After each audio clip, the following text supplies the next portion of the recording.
Welcome to Literary Paradise, friends. Today we are going to take up Ode to a Nightingale, one of the most celebrated poems written by John Keats. It's an autobiographical poem which expresses the fair and pensive mood of the poet. So, friends, Keats is one of those brilliant writers who died in a very young age. Keats died of consumption or tuberculosis in 1821, and this poem was written in 1819. In this poem, Nightingale stands in contrast to the human world. It is free from the pain and anxiety of human life. So, friends, Keats used to share his Hampstead house with his friend Brown, and according to Brown, a nightingale built her nest in the garden of this house. So one night, possibly hearing the song of this nightingale, Keats started writing this ode sitting beneath a plum tree. See, ode is a lyrical form that celebrates the person or object to which it is addressed, right? And it's obvious in the title that the poet is addressing to a nightingale. So poet feels a strange wave of melancholy and pensiveness when he hears the song of this nightingale. Hence the entire poem revolves around this bittersweet ecstasy felt by our poet. Look at the poem now. My heart aches and a drowsy numbness pains my sense as though of hemlock I had drunk or emptied some dull opiate to the drains. 1 minute passed, and Lethe words had sunk. It's not through envy of thy happy lot, but being too happy in thine happiness, that thou, light-winged dryad of the trees, in some melodious plot of beechen green and shadows numberless, singers of summer in full-throated ease. See, this stanza shows how the imagination of our poet responds to the song of the nightingale. Here, he says that the melody of Nightingale's song is so intense that he feels as if he has taken hemlock. Hemlock is a poisonous herb. In many countries, people used to take a small amount of hemlock as an intoxicating drug also.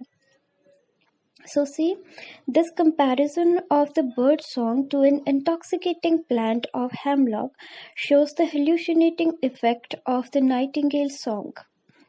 Now poet feels as if a kind of numbness falls in his limbs. See, numbness refers to the incapability to feel or to sense something. It simply means that under the effect of this nightingale song, poet is gradually getting unconscious of his surroundings and losing himself in a profound meditation about life and its sufferings. Opiate denotes opium, another drug that reduces pain and causes intoxication. So our poet is comparing his present state to a condition after taking such intoxicating drugs, right? He says, I feel as if a good amount of opium has been instilled inside my veins. Here, drains refer to the blood veins in body. So poet says that after taking such strong drugs, one can feel as if he has dived into a river of oblivion. See, in Greek mythology, Lethe has been described as a river of oblivion, or we can also call it a river of forgetfulness. It flows in Hades or in the underworld. So the souls are supposed to start their journey of afterlife after diving into this river. It's because by diving into this river, they forget all the memories of their earthly life. So we have seen how intensely our poet is feeling for the melodious song of this bird. Now he says, it's not through envy of thy happy lot, but being too happy in thine happiness. See, in these lines, Keats offers a clarification of the ache that he has been feeling in his heart. He says that the pain that is piercing my heart is not out of the jealousy of any kind, So it's clear that our poet is not jealous of the happy fate of the bird. Instead, he is glad to see her happy. See in the next line, poet addresses nightingale as a light-winged dryad of the trees. Here, dryad is a reference to a nymph. According to the Greek mythology, these nymphs are very beautiful spirits who live in the forest trees. And the adjective of light-winged delineates nightingale as a delicate and cute bird with her soft and light-weighted wings. Okay. So, as I told you that Keats is hearing this bird in the night time, so the bird is not clearly visible to him. He can only guess her position among the green tree leaves, and that's what he means by some melodious plot of beechen green. Look, here Keats says that the nightingale is sitting somewhere under a beech tree. She is making the ambience melodious by singing full throat about the beauty of the summer season. Singing full throat means singing aloud. Okay, now quickly move on to the next stanza. The stanza goes like, oh, for a draught of vintage that hath been cooled a long age in the deep delved earth, tasting of Flora and the country green, dance and provincial song and sunburn mirth. Oh, for a beaker full of the warm south, full of the true, the blushful hippocrene, with beaded bubbles winking at the brim, and purple stained mouth, that I might drink and leave the world unseen, and with thee fade away into the forest rim. Well, in these lines, our poet is aspiring for a strong wine. Vintage means wine, okay? See, to keep wine cool and strong, people used to put it buried into the ground.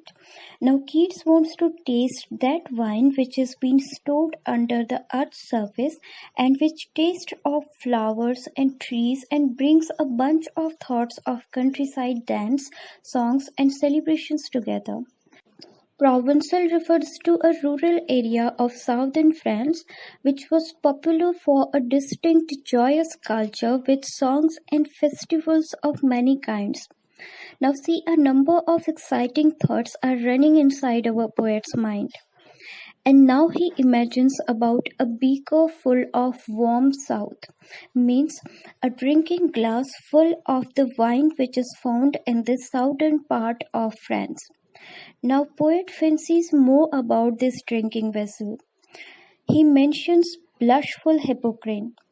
See, blushful simply suggests the color pink or red, like when someone blushes. So, the color of this wine is blushful pink, right? Hippocrene is a reference to a fountain of muses in the Greek mythology. So, Hippocrene was a spring situated on the Mount Helicon, and Greeks supposed this fountain as an abode of 8 muses. Muses are the goddesses of poetry and wisdom. Greeks believe that this fountain was formed by the hoofs of Pegasus, a mythical winged horse. This is how this Hippocrene fountain stands for the poetic inspiration. It simply means that poet wants to take a drink that will inspire him to write and make him a great poet. See how beautiful image has been presented here. Keats compares the bursting bubbles of wine into the beaker with winking eyes. So poet wants to drink this red wine now, which also leaves purple stains on the drinker's lips. Apart from this, he wants to escape the human world secretly and join the mirthful company of the nightingale in the forest. See, poet has expressed his desire to leave the human world in these lines by saying that with this sweet bird, he wants to get vanished out of this world. And in the next stanza, he will give some reasons to justify his desire to fly away with the bird. Fade far away, dissolve and quite forget what thou among the leaves hast never known, the weariness, the fever, and the fret, here, where men sit and hear each other groan, where palsy shakes a few sad last grey hairs, where youth grows pale and spectre thin and dies, where but to think is to be full of sorrow, and leaden-eyed despairs, where beauty cannot keep her lustrous eyes, or new love pine at them beyond tomorrow. This stanza shows the level of anxiety Keats has been feeling. See, an inevitable dance of death, decay, and transience of time on human lives can be apparently seen in this stanza. He wants to get vanished with the bird so that he can forget every pain that the bird living among the leaves is unaware of. He further describes the things that he wants to forget, like the weariness, diseases, and stress of many kinds. So, Nightingale does not know how these things feel because she is a happy soul, free from all cares and concerns of human beings. Now, poet illustrates the sufferings of human life by mentioning people sitting in groups and expressing their sufferings and disappointments with their lives. So, this is a scary world, jumbled with horrifying pictures everywhere. Like a fatal disease like paralysis shakes grey hair of an old man. It simply shows as how a diseased and particularly a paralyzed person loses control over his own body parts, which are taken by a disease. Youth, which has been celebrated as a potential period of human life, is marked by distress and discomfort. Therefore, youth have been portrayed as pale and spectre thin. Pale denotes a kind of yellowish or faded color. Pale colored face directs towards the anxiety and depression that the youth are going through, and this anxiety kills them slowly. See, an autobiographical note is here. Keats was deeply saddened by the untimely death of his brother Tom Keats. So, the line, where youth grows pale, spectre thin, and dies, can be a reference to the painful death of Tom, who died of tuberculosis. Spectre thin means these young men look as thin as a spectre does. Spectre means ghost or soul. So, by comparing the physique of youth with death, Keats highlights the horrors and insecurities about future felt by the younger generation that terribly consumes their health and mental peace. See how relevant picture of youth has been portrayed here by John Keats. Like these youths go through hard times and then die untimely. There is no natural brightness in their eyes.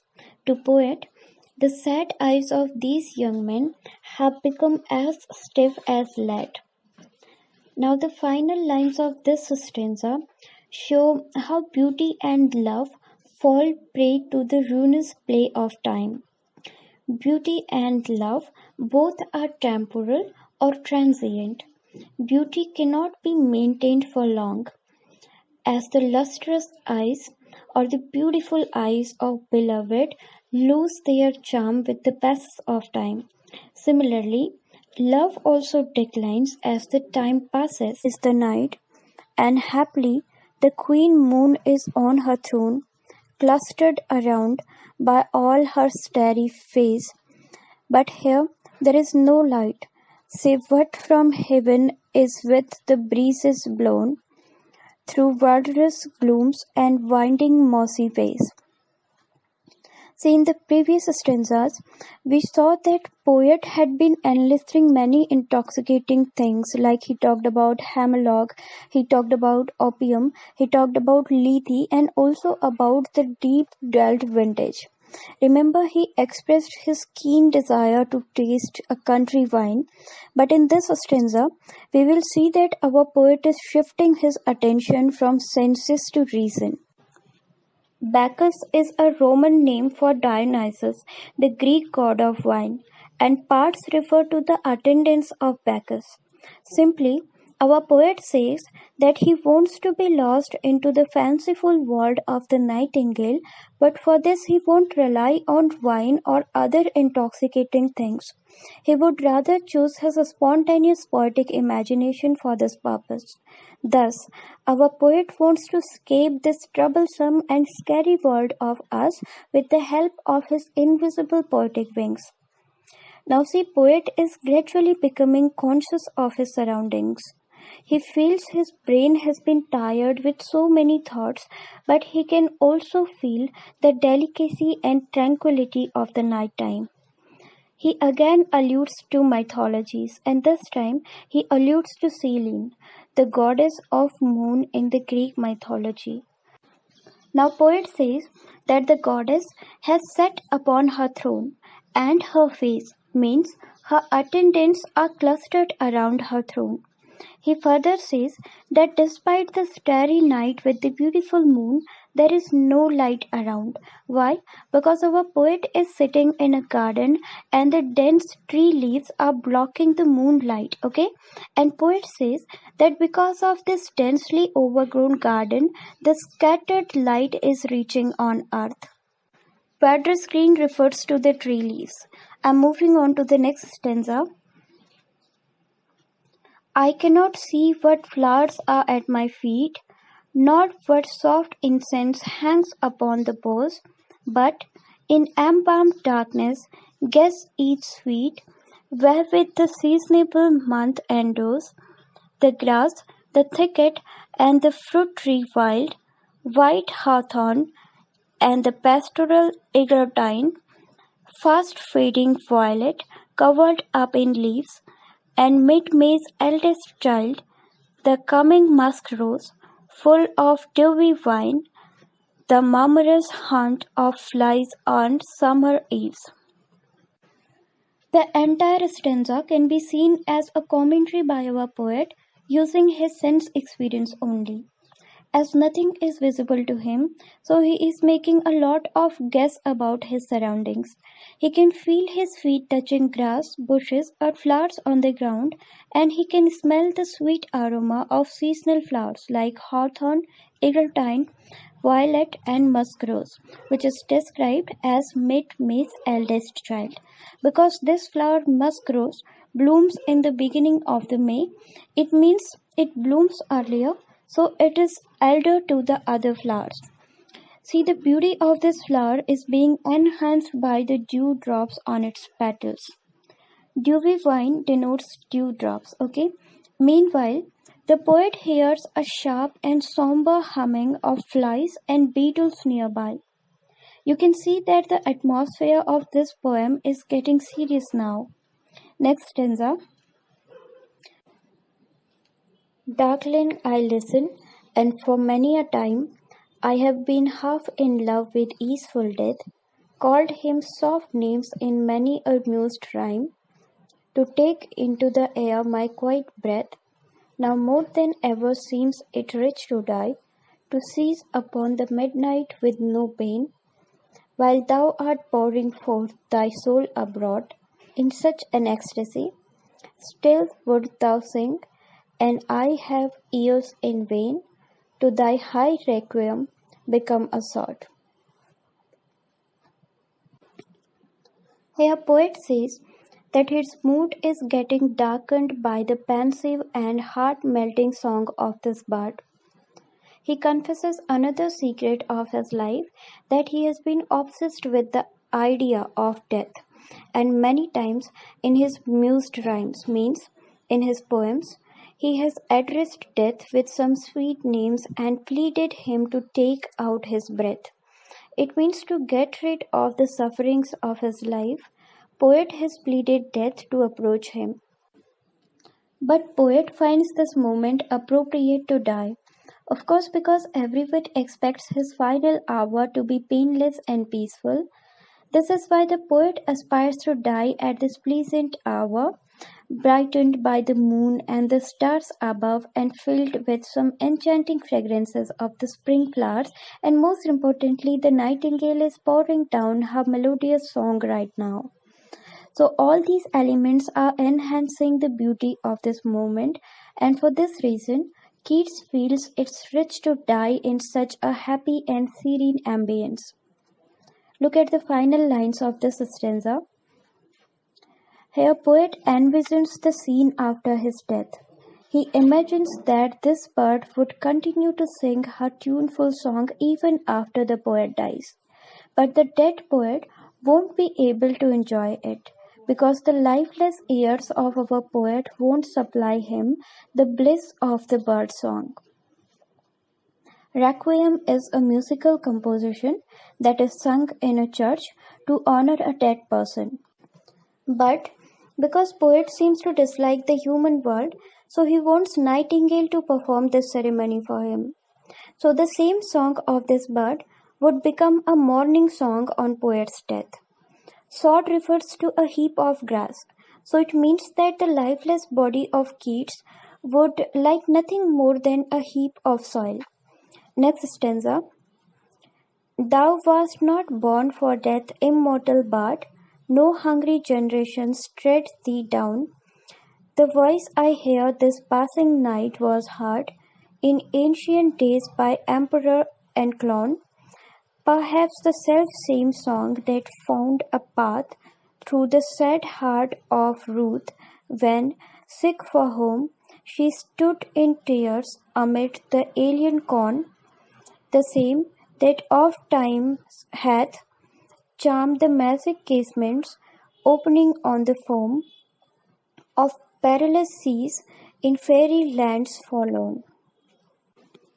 Now, see, poet is addressing Nightingale as an immortal bard. It can have two connotations here. Look, immortal can be a reference to the immortal song of this bird. Though one day the bird will die, but her song would be continued by another bird of her family. In this way, the song is immortal, okay? It can also refer to Phoenix, a mythical bard in the Greek mythology, which regenerates itself out of its own ashes. So, Phoenix symbolizes renewal and regeneration. Hungry generation indicates towards the greedy and self-centered humans who are so hungry that they can consume the peace and happiness of their fellow human beings. So here poet says that this hungry generation cannot affect the happy world of Nightingale, like it cannot bow down her undefiled value. Now poet explains as how this song of the Nightingale is immortal.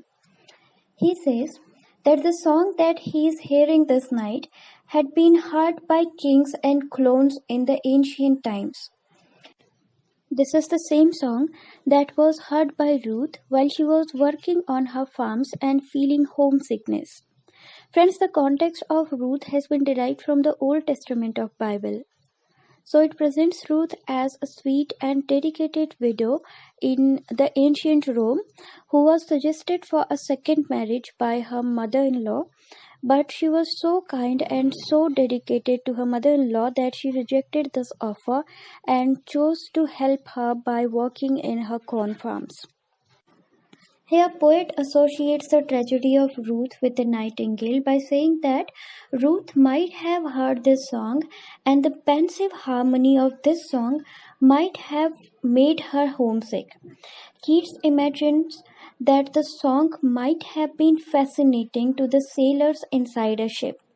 The perpetual melody of this song might have heard by these people by opening the casements, means the windows of their ship. See, our poet's imagination is wandering in some forlorn fairy lands.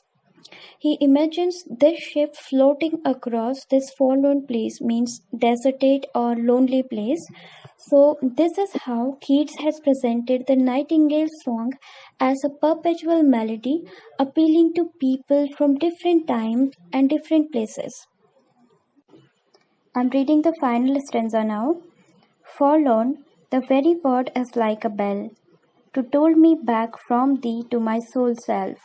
Adieu, the fancy cannot cheat so well as she is famed to do, deceiving elf. Adieu, adieu, thy plaintive anthem fades. Past the near meadows, over the still stream, up the hillside, and now it's buried deep in the next valley glades. Was it a vision or a waking dream? Fled is that music, do I wake or sleep? Now, a strange thing happens to our poet with the utterance of the word forlorn.